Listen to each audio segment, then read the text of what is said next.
Boa noite. No Globo Repórter de hoje, os segredos do povo que reconstruiu uma terra devastada. No momento em que ventos de esperança varrem a Ásia, nossa equipe viaja em busca de uma resposta. Coreia do Sul.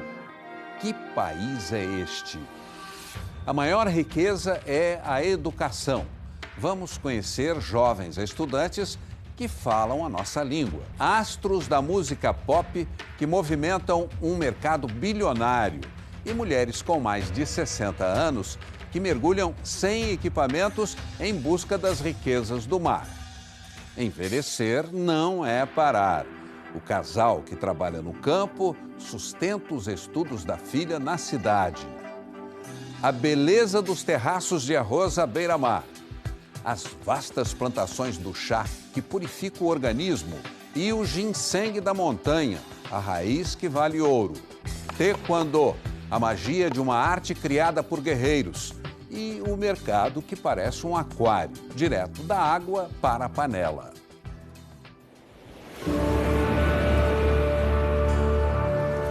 No horizonte, o mar. Até onde a vista alcança. Em terra firme, a natureza também é grandiosa, mas está cercada. Com a fronteira do norte bloqueada pela divisão do país, na prática, a Coreia do Sul se transformou numa ilha. Assim, para o povo das montanhas, o mundo se abre pelo mar. Vejam só, Japão de um lado, China do outro. Ao redor da península, cerca de 3.000 ilhas se espalham pelo mar. Nós estamos aqui, na maior de todas, Jeju. Uma Coreia diferente. A ilha de Jeju é um ponto no meio do oceano que os coreanos têm orgulho de mostrar. É um presente dos vulcões. Uma sequência de explosões criou um cartão postal. A montanha que brota do mar está coberta de mata verdinha. Mas nem sempre o sol brilha por aqui. O clima de Jeju é assim. De repente, o tempo muda. É preciso reconhecer os sinais para evitar os perigos de uma tormenta. As mulheres do mar, as Haenyos, dependem dessa natureza instável para viver. São as sereias coreanas.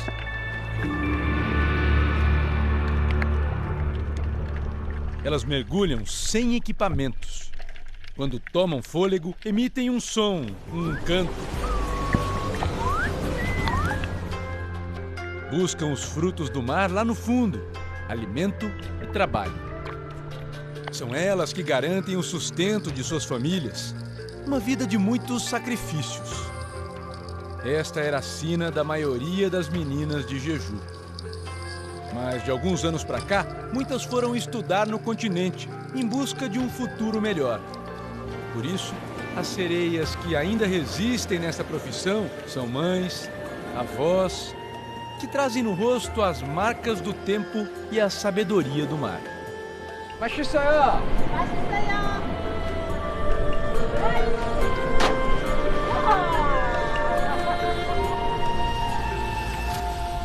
Os frutos do mar ficam guardados dentro da água. Mesmo quando elas não vão apanhar no fundo do mar, tá tudo fresquinho aqui, bem guardado. As sereias coreanas também vão para a cozinha.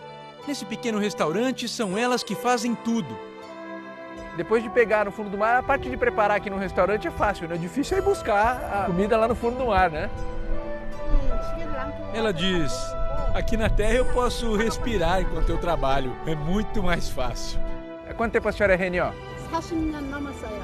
Mais de 40 anos. E ela quer passar dos 70 nesse ofício.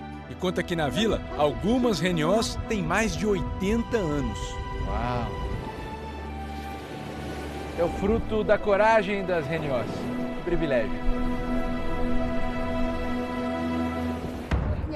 Esta é uma das Haenyos mais admiradas da ilha. Ela nos conta que algumas começaram com 12, 14 anos, mas ela já tinha 32 quando aprendeu o ofício. E ela ampliou os negócios criando uma rede de distribuição de frutos do mar. No começo foi muito difícil. O coração tem que ser forte para aguentar as longas jornadas debaixo d'água. Algumas reniós chegam a ficar quase 3 minutos sem respirar. Hoje em dia, ela fica entre 1 e 2 minutos. E elas vão até o fundo e voltam várias vezes, durante até 5 horas direto. Enfrentam a correnteza e o movimento das águas. Hoje é um bom dia para mergulhar? Ela diz que o mar está muito agitado. Por isso, as reniós jamais trabalhariam num dia como hoje. Enfrentar os desafios do mar faz parte da vida e das lembranças de muitos coreanos.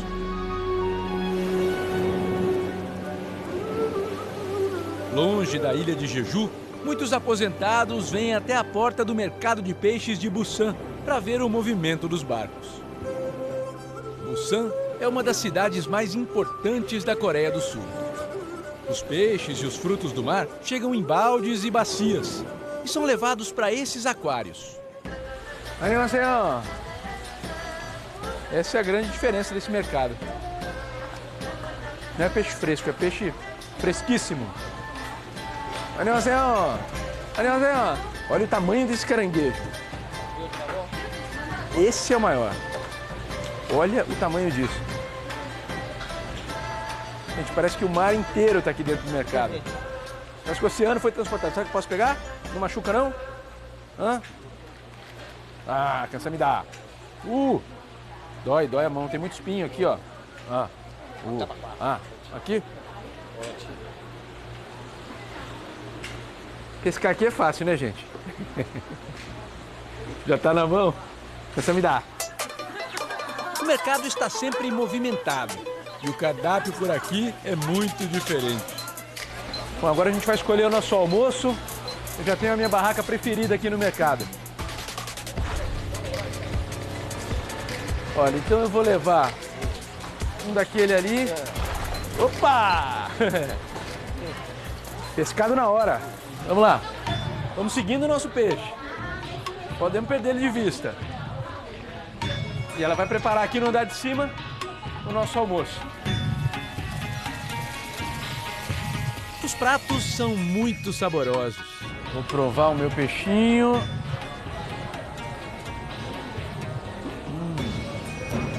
Mas isso aí, ó, delicioso. É muita fartura. E pensar que há poucas décadas, por causa da guerra, as pessoas na Coreia chegaram a passar fome. Hoje em dia, a produção agrícola mecanizada da Coreia do Sul garante o arroz de todos os dias. É a base da alimentação no país. Na beira do mar, as plantações são ainda mais impressionantes. Ele estava me explicando que esses terraços de pedra foram construídos há 600 anos. São um patrimônio nacional aqui da Coreia. Muita gente vem ver de perto esse lugar histórico. O arroz produzido aqui é orgânico. Esse bichinho ajuda a combater possíveis pragas e a manter o equilíbrio ecológico dos terraços. Esse caracol é uma forma de aumentar a produção sem usar qualquer tipo de aditivo químico. Por toda a Coreia do Sul nós vimos plantações de arroz. No interior, entre as montanhas. Um país com tão poucas terras planas precisa usar também as encostas para a agricultura. Vejam só esta plantação de chá verde. As plantas não estão nesse lugar por acaso. Aqui no alto, elas recebem diretamente a brisa do mar, que está só a 5 quilômetros daqui. E o segredo do chá verde está nos detalhes. Está em cuidar de cada folhinha, uma por uma, mesmo nessa imensidão da montanha. E assim, tão verdinhas, parece até que elas percebem que estão num lugar tão bonito. O litoral está logo ali na frente e a umidade chega até lá em cima, nos terraços de chá. A colheita é feita com a ajuda desta máquina, que funciona como um grande aspirador. As folhinhas vão entrando nesses sacos e são levadas ali mesmo até o caminhão. Que benefícios beber o chá verde, que é o uso mais tradicional, traz para a nossa saúde? 녹차는 저희 몸에 O nosso guia toma chá verde todos os dias. Diz que é isso que mantém o peso ideal retira as toxinas do corpo e previne doenças do coração e até o câncer. O chá perfeito é preparado conforme manda a tradição. E para os brasileiros que gostam de tomar o chá verde, quais são as regras do preparo para que ele fique na temperatura ideal e feito da melhor maneira? O segredo é aquecer o bule antes de fazer a infusão. Por isso, passam a água de um recipiente para o outro. Importante, a infusão é rápida, 1 minuto e meio só, já está pronto e na temperatura ideal. Muito bom. Parece que a beleza da montanha veio aqui para minha tacinha. E tem uma outra preciosidade bem lá no alto. É o ginseng da montanha. E agora vai começar a nossa busca ao ginseng. É uma caça ao tesouro. Ele não sabe o que vai encontrar. Ele pode procurar durante horas e não achar nenhum, mas ele pode cair numa região onde tenha muito ginseng e aí ele tira a sorte grande. Vamos subir a montanha. Mas parece que a subida não vai ser tão difícil assim. Toquinho? Bondinho, tem um bondinho, um carrinho que ele fez pra gente subir a montanha. E ele vai pilotando. Vamos subir a montanha.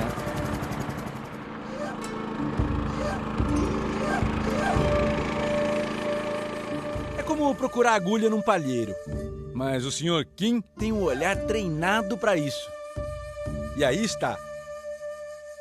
Essa raiz que ele tirou é preciosíssima.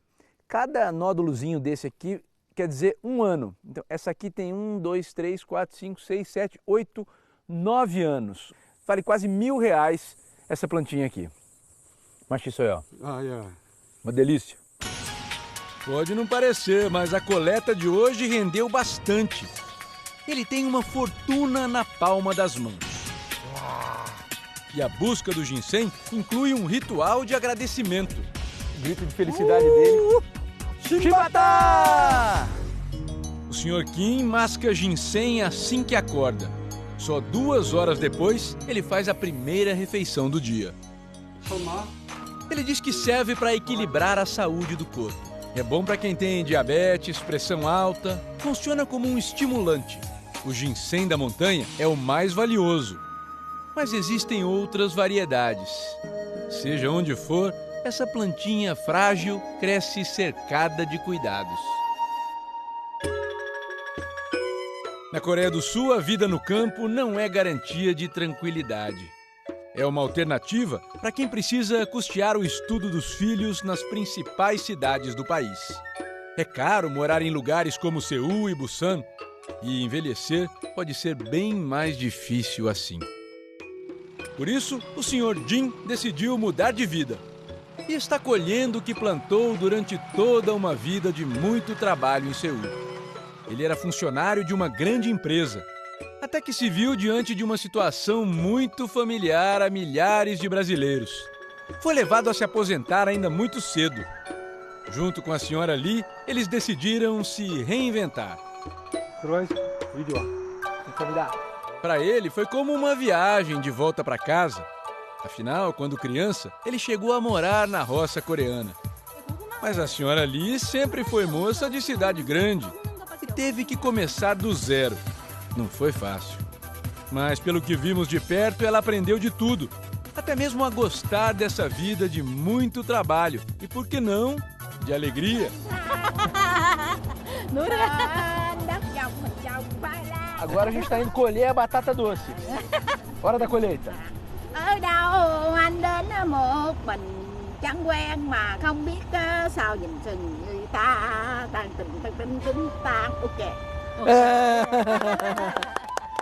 Espetáculo aqui no caminho, ó. É contagiante. Colher batata doce com alegria. As tarefas são divididas. Primeiro, o Sr. Jin passa a máquina na plantação. Depois, as mulheres recolhem as batatas. E a postura delas é impressionante. Trabalham agachadas o tempo todo.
Vamos voltar para Seul? Morar lá? Vamos com a gente? O Sr. Jin diz que ganha bem e que a rotina de trabalho segue o tempo das colheitas. Mas e a saudade da filha? Quando comento que deve ser difícil morar tão longe dela, eles até demoram a entender a questão. Porque para eles é natural. Ela está na idade de se dedicar aos estudos e se preparar para o mercado de trabalho. Esse é o grande trunfo da Coreia do Sul, a educação. E eles aprendem desde cedo que essa é a melhor estratégia para ganhar o jogo, em todas as fases da vida.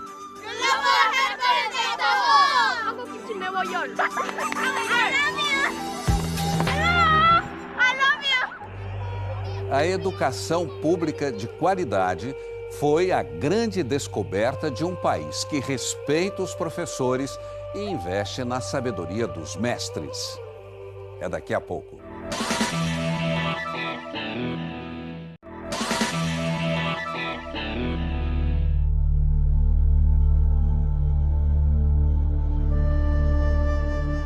Que país é esse?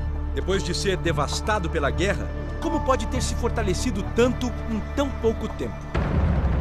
Estradas bem cuidadas, floridas, transporte público de qualidade, tecnologia de ponta, cidades limpas.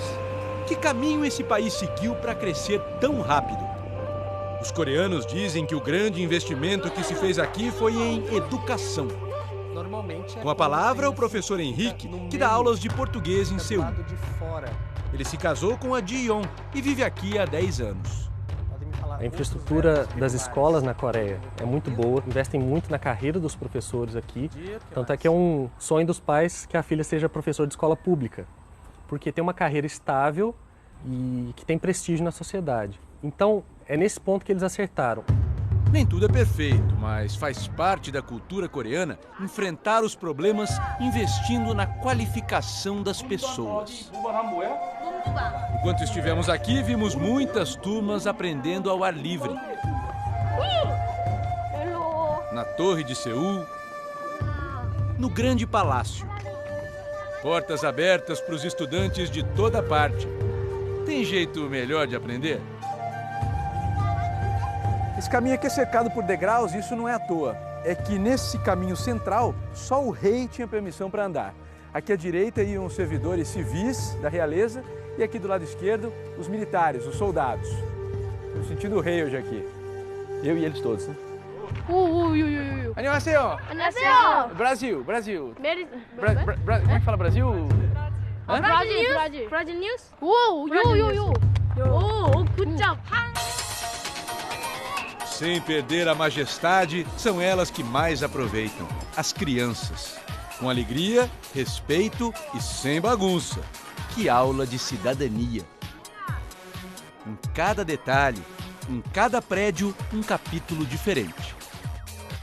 E lá estão elas, as montanhas que guardam a história da Coreia do Sul. Esse era o lugar das grandes cerimônias. Nessa praça, os reis eram coroados e visitantes ilustres eram recebidos com toda a honra. E até aqui, os coreanos seguiam o espírito das montanhas. Aqui do alto, o rei derramava correntes de sabedoria que se espalhavam para o povo por todo o país. Séculos depois, uma sábia decisão foi reconhecer que era preciso mudar o rumo do crescimento urbano. Vejam só o que fizeram. Derrubaram o elevado que existia aqui e revitalizaram o rio que atravessa a cidade. Quem diria?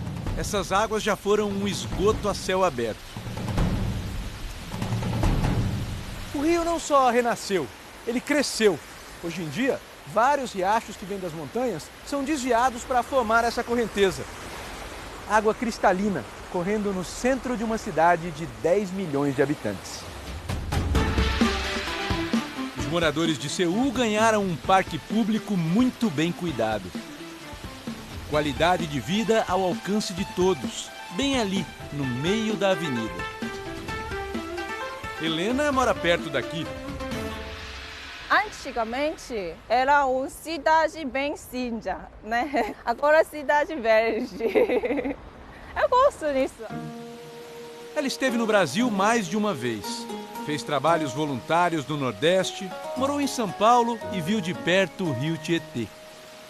A gente conhece os rios lá de São Paulo, eu sou de São Paulo também. Como é que você compara isso onde a gente está aqui com o que você viu lá? Bem, algumas ruas estavam bonita e bem não suja, mas diferença. A paisagem urbana não foi o que mais chamou a atenção da Helena. Com delicadeza, ela disse que se surpreendeu mesmo foi com o nosso sistema de ensino. As pessoas estudam na escola particular usam muito dinheiro para entrar para a faculdade de governo. Então, para mim, esse sistema é bem estranho, né? Porque aqui na Coreia, estudantes da pessoas público também entram na boa universidade e tem várias chances na sociedade. Hoje a gente vê Seul, uma cidade rica. Que papel você acha que a educação na Coreia tem na construção desse país? Para coreanos, a educação é o poder, a educação é um power. Porque na Coreia não tem nada, a gente não tem gasolina, não tem material, então a gente tem só pessoas, né? Como se isso fosse pouco. Essa turma fala a nossa língua. Hey. Karina. Tudo bem, Karina? Eu sou o Pedro. E você é o? João. Tudo bem, João? Prazer. Eles estudam cultura brasileira e muito. Hoje tiveram umas horinhas de folga. Vamos lá, vamos cantar. E vieram nos mostrar como funcionam os karaokês na Coreia do Sul, os norebang. Olha, eu não posso ajudar na escolha, tá?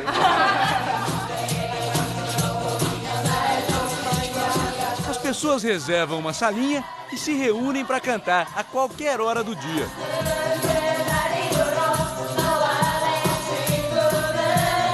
Já é tradição. O jeito é entrar na dança. E que imagem que vocês faziam do Brasil antes de conhecer melhor o Brasil? Samba. Paixão. Carnaval, bossa nova. É, carnaval. Mas tinha muitos idiomas no mundo. Por que você escolheu português? Por que português?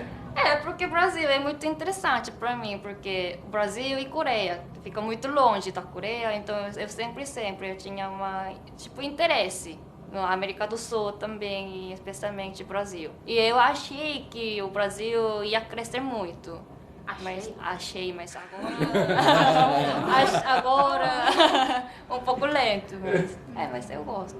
Eu tinha 3 opções: chinês, e português e Tailândia, assim.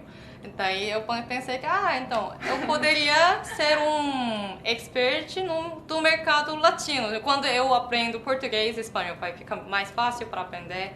Então, por isso eu escolhi português. Porque o chinês já tem muitos, quem fala muito bem, né? A competição e a pressão por bons resultados já viraram problemas de saúde aqui na Coreia do Sul. Pressão sempre existe aqui na Coreia, eu acho que, especialmente para os estudantes. Mas eu juro que não sou eu quem sofreu assim. Não. Sim, todo mundo, né? Todo mundo. Eles sacrificam muito para ter uma boa educação. O nome das universidades vão ser hierarquia social. É bem rígido e é muito difícil para mudar de novo. Todos os anos tem, alguns alunos se matando por causa da pressão e por causa da nota. É bem triste, né?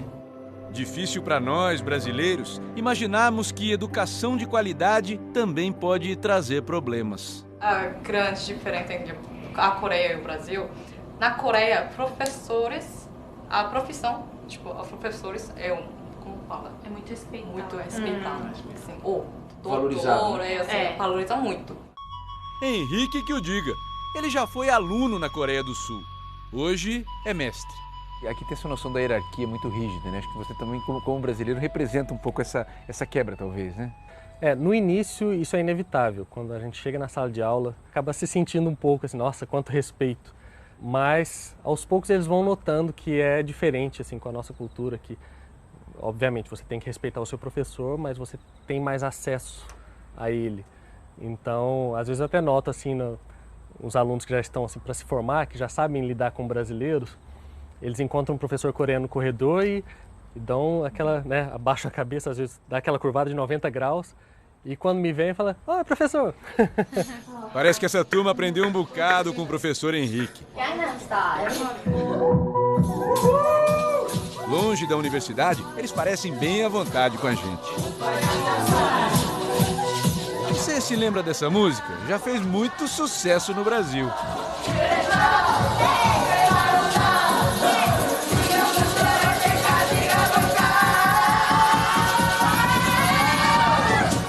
É o K-pop, a música popular coreana. Por aqui, ser astro do K-pop é o máximo. Eu sou o Jaehyun. Ok. Esse grupo é um sucesso. Eu sou o Wingwing. Eu sou o Yuta. Eu sou o Johnny. Como é que é, sendo tão jovens, carregar nos ombros essa responsabilidade de ser a imagem da Coreia para o mundo? Como no Brasil o jogador de futebol é e aqui vocês são. Ele diz que é uma grande honra e que estão trabalhando cada vez mais para não decepcionarem o público. Afinal, quem não quer ganhar uma medalha de ouro? A gente sabe que aqui na Coreia o ensino é muito rigoroso. Essa disciplina do ensino vocês trazem para a carreira de vocês na música também? Eles dizem que o empenho é muito parecido. Eles se dedicam e se esforçam ao máximo, assim como nos tempos da escola. A cobrança por resultados é alta, o ritmo de trabalho alucinante. São muitos grupos, muitos produtos.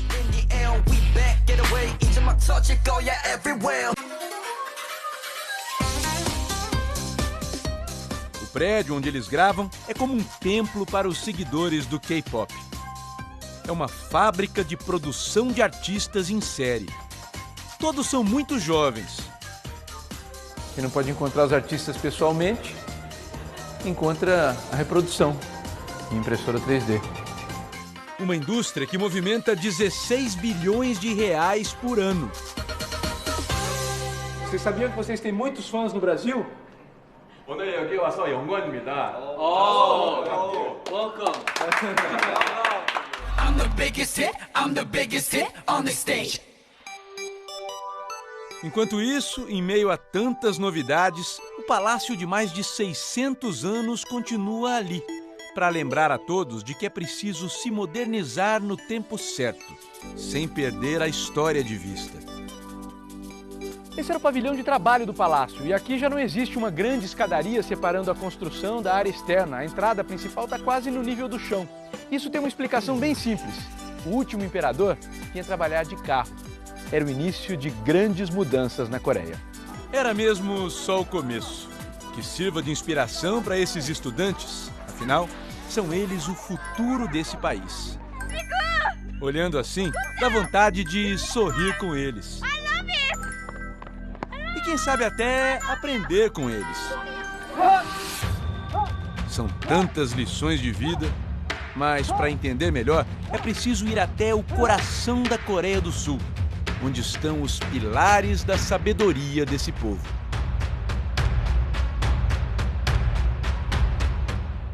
Leveza e precisão. No esporte criado por guerreiros, os valores de uma nação perseverante. É daqui a pouco.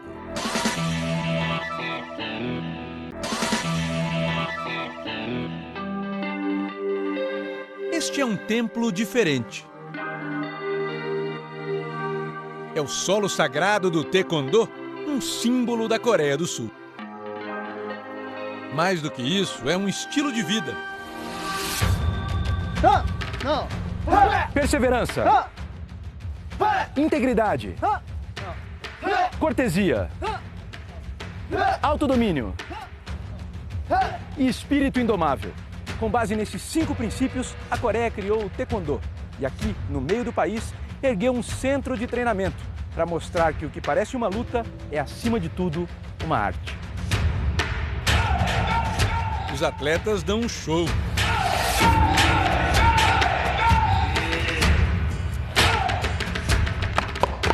O Taekwondo foi declarado esporte olímpico em 1988.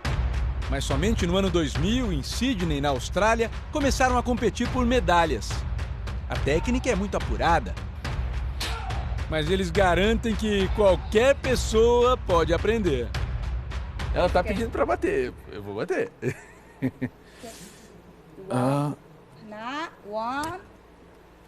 One, two. Ah! Ok. Ela é forte. I break? Yes. Ela tá dizendo pra eu tentar quebrar. Eu acho mais fácil quebrar minha mão. One. Vamos lá. Yeah! Ah! Thank you, Master. Obrigado, mestre. Grande professora. Com ela eu aprendi fácil. A origem do taekwondo se confunde com o passado dos guerreiros que viveram nessas terras. Bem perto do centro de treinamento há um túnel de outros tempos. Divisões e fronteiras separando a mesma nação não são novidade na história da Coreia. Este lugar em que nós estamos marcava a fronteira entre dois reinos. Antigamente existia só um portão em que passava uma pessoa.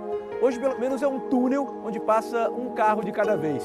Essa fronteira acabou há 1.500 anos, mas até hoje permanecem as diferenças de costumes e de sotaques entre os dois lados do túnel.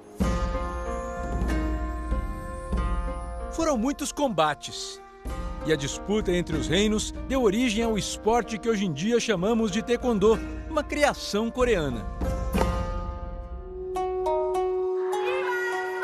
Desde os primórdios, essa luta e seus códigos de comportamento deram sentido à vida dos jovens e até hoje inspiram as novas gerações.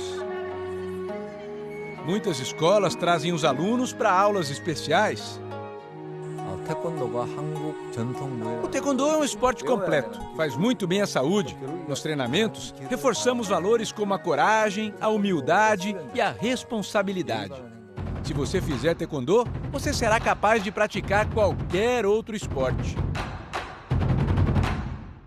O mestre adora jogar futebol, é um grande fã de Pelé. E compara, assim como no taekwondo, no futebol você ataca com os pés. Em 2017, o Campeonato Mundial de Taekwondo foi na Coreia do Sul e o Brasil estava lá. Obrigado, Brasil Taekwondo. O taekwondo é um elemento cultural muito importante. E sempre que alguém veste este uniforme, o dobok, leva a imagem da Coreia do Sul pelo mundo. Você pode ver que levamos a bandeira no peito, ele diz. Como é ter um esporte nacional que reflete o espírito do povo? Enquanto o nosso tradutor repetia a minha pergunta em coreano, fomos surpreendidos por um caça cruzando o céu. Um sinal de que o clima de tensão estava no ar. As demonstrações de força se repetiram até os Jogos Olímpicos de Inverno. Depois da Olimpíada, representantes da Coreia do Sul cruzaram a fronteira. Uma viagem histórica. Eles ouviram de Kim Jong-un que a Coreia do Norte está disposta a negociar o fim do programa nuclear. Ainda há muitos obstáculos no longo caminho até a paz. Assistimos a um capítulo emocionante da história da Coreia e já são mais de 5.000 anos. Uma tradição aperfeiçoada por gerações. Nas mãos de um artista, a beleza que surge do barro. É daqui a pouco.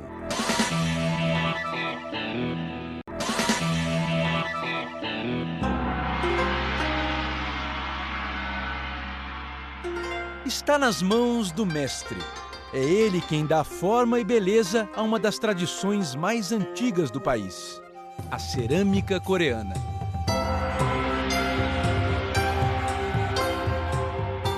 Uma técnica passada de pai para filho. Em poucos minutos, aí está. Para nós, parece um milagre ver o barro sem forma se transformando num objeto e a forma que ele vai ganhando. E o artista, como é que vê esse processo? A cerâmica da Coreia tem uma história de mais de 1000 anos. Claro que eu não posso esquecer toda essa história, criar tudo do zero. Meu desafio é sempre mesclar o antigo e o novo e, a partir dessa mescla, desenvolver o meu próprio estilo. Não é fácil, mas é o que eu tento fazer todos os dias. É o meu desafio. 작품 세계 하나입니다. O momento da criação é tão bonito quanto as peças em si. A cerâmica mais especial tem essa cor esverdeada. Essa mágica acontece quando as peças vão para o forno. Eu tento fazer com que a minha cerâmica não seja só boa para os olhos, mas que seja útil para as pessoas, seja comendo arroz, seja fazendo suas refeições, seja tomando um chá. E que isso as deixe felizes, que elas entendam que dentro daquele prato, daquela cerâmica, tem uma história. E essa é a história de um povo que trabalha e estuda muito para superar os horrores da guerra. Que vive na fronteira entre a paz e as ameaças de ataques nucleares. Nos campos, no mar, nas cidades grandes, a Coreia do Sul se fortaleceu em pouco tempo, mas ainda há muito o que fazer. Que o mundo volte a olhar muitas vezes para essa parte do planeta com esperança e que as montanhas sagradas protejam a Península Coreana, de norte a sul.